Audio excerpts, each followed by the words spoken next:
समी असलम तो आप सबको याद होगा, पाकिस्तान का अंडर 19 का कैप्टन था। फिर पाकिस्तान की तरफ से उसने टेस्ट मैचेस और ओडीआईज खेले, 13 test matches, 4 ODIs. I feel कि उसको टेस्ट मैचेस ज़्यादा खिलाए गए। अगर आप उसका कैरियर देखें ना, फर्स्ट क्लास और लिस्ट है का, तो वो उसको आपको ओडीआई ज़्यादा खिलाने चाहिए थे। बट खैर चलो, समी असलम 2020 में पाकिस्तान से शिफ्ट हो गया यूएस। उस साल के उससे पिछले साल ना, कायद आज़म ट्रॉफी का जो सीज़न हुआ था ना, वो सीज़न या उससे पिछला season, he was the highest runs getter. लेकिन उसे वो चांस नहीं मिला। अंडर 19 की कप्तानी भी की, क्रिकेट उसने अच्छी खेली, लेकिन eventually he move to US, United States. Sami Aslam का इंटरव्यू मैं हर उस लड़के को रेकमेंड करता हूँ जो दुनिया में किसी और जगह जाकर क्रिकेट खेलना चाहता है, स्पेशली अगर आप यूएस जाकर खेलना चाहते हैं। वो समी ने ना बड़ा ज़बरदस्त एक्सप्लेन किया, क्योंकि समी पढ़ा लिखा है। तो समी ने ना बड़ा ज़बरदस्त एक्सप्लेन किया है कि जब आप पाकिस्तान से यूएस की क्रिकेट में मूव करते हैं तो आपको वीज़ाज़ की क्या मसाइल होती है। ये जो आप मेजर क्रिकेट लीग में जाते हैं उसका टेन्योर कितना होता है, उसका वीज़ा आपको कितना मिलता है। अच्छा, आपको उस मेजर लीग जो है उससे पेमेंट कितनी मिलती है। वो पेमेंट ईयरली नहीं होती, वो सिर्फ टूर्नामेंट बेस्ड होती है। बाकी फिर आपको उसके बाद खुद करना पड़ता है। फिर आप मैचेस ढूंढते हैं, वीकेंड के ऊपर कोई मैच खेल लिया, उसके पैसे मिल गए, इस तरह करके ये सारी चीज़ें समी ने फेस की है। समी ने क्या अक्लमंदी की, समी ने अक्लमंदी ये की कि जब उसने ये सारी कैलकुलेशन कर ली ना, चूँकि पढ़ा लिखा है, ऊपर से है भी लाहौर का, लाहौरिया आपको पता है बड़े श्रूड होते हैं। तो समी ने ये कैलकुलेशन कर ली कि यार यहाँ तो क्रिकेट खेल कर तो निज़ाम नहीं बनेगा, I have to do something else. क्योंकि समी ने उस इंटरव्यू में इस बात को एक्सेप्ट किया है कि वो पाकिस्तान से जब मूव करके गया तो उसकी प्रायोरिटी क्रिकेट खेलना नहीं थी, फाइनेंशियली अपने आप को मजबूत करना था। क्रिकेट तो फिर ज़ाहिरी बात है वो फिर पार्ट टाइम पे चली जाती है ना। मर्द, आपको पता है पैसा मर्द होता है, मर्द कोई जिन्स थोड़ी है, मर्द भाई पैसा होता है। समी का भी यही था, ये मूव किया है इसने। वहाँ जाकर जब ये सारे हालातों वाक़यात देखे ना, तो इसने क्या किया, इसने वहाँ पर जो वीज़ा तो इसका चल ही रहा था, इसने वहाँ पर ना सेकंड हैंड कार्स की डीलरशिप ले ली कैलिफोर्निया में, और इसने उसके ऊपर काम करना शुरू किया। और अब वो बता रहा था कि यार मेरा काम भी बड़ा ज़बरदस्त चल रहा है। उसको मेरा ख्याल है साल 2 बाद शायद ग्रीन कार्ड भी मिल जाएगा समी असलम को। और प्लस ही सेड कि मेरी फाइनेंशियल स्टेबिलिटी भी आ गई है। लेकिन उसके लिए सेक्रीफाइस उसने फिर अपनी क्रिकेट को किया। ही वो सही कि मैंने 2 साल से क्रिकेट कोई नहीं ख़ास खेली।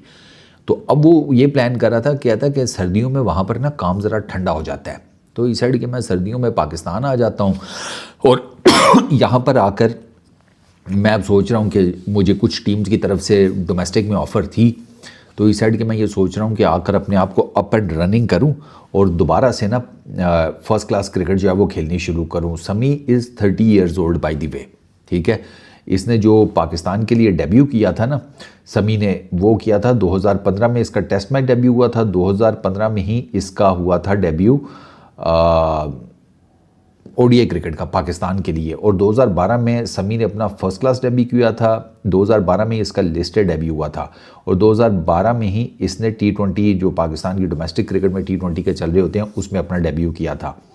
तो he was a good batsman, decent batsman था। फिर आपको पता है थोड़ी किस्मत भी चाहिए होती है, तो समी को फिर वो किस्मत ने उस तरीके से साथ नहीं दिया। आई फील कि आपने उसको 4 ओडीआई मैचेस खिलाए हैं, आपने उसको जितने टेस्ट मैचेस खिलाए हैं ना 13, आपको उतने ही, क्योंकि फर्स्ट क्लास क्रिकेट में इस लड़के की 37 की बैटिंग एवरेज थी, 38 कर लें, ठीक है, 1417 50s।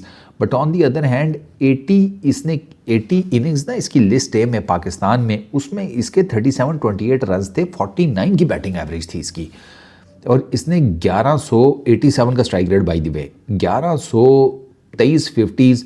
तो ये रिकॉर्ड अपने आप में ये बताता है कि you should have gone with ODI cricket with समी असलम। उसने ओडीआई क्रिकेट ज़्यादा तगड़ी खेली थी। बट देन अगेन, तो खैर समी असलम का ना वो इंटरव्यू मैं हर किसी को ज़रूर रेकमेंड करूँगा, स्पेशली उन बच्चों को जो पाकिस्तान में क्रिकेट खेल रहे हैं और उनको पता है कि यार चूँकि वो माड़े हैं, middle class, lower middle class, गरीब फैमिलीज़ के बच्चे हैं, वो अगर अपना फ्यूचर सिक्योर करना चाहते हैं तो उनको दे शुड नो कि उनको आगे अगर वो यूएस की मेजर लीग में अप्लाई करते हैं या आगे पीछे कहीं अप्लाई करते हैं तो उनको आगे क्या प्रॉब्लम्स फेस करने पड़ सकते हैं।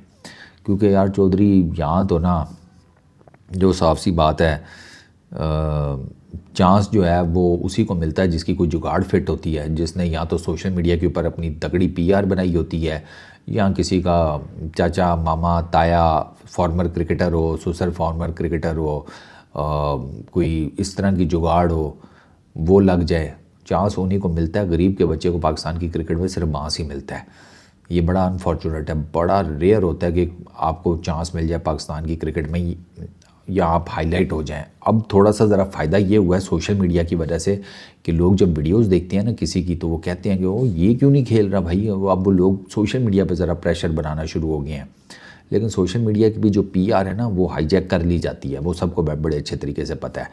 तो खैर, समी असलम का मैंने इंटरव्यू देखा, इट वॉज़ रियली गुड यार, ठीक है ना। मुझे भी काफ़ी इंसाइट मिली है यूएस में जो क्रिकेट चल रही होती है उसकी। समी 5 साल पहले गया था 2020 में, तो अब तो माशाल्लाह वो काफ़ी इस्टेब्लिश्ड है, उसका कारोबार चल रहा है, ग्रीन कार्ड उसको मिलने वाला है, शादी वादी भी भाई की हो गई है, और क्रिकेट अब वो दोबारा रिज्यूम करेगा। So I wish him all the best. इस वीडियो में इतने ही, अपना बहुत ख्याल रखना, पीस आउट।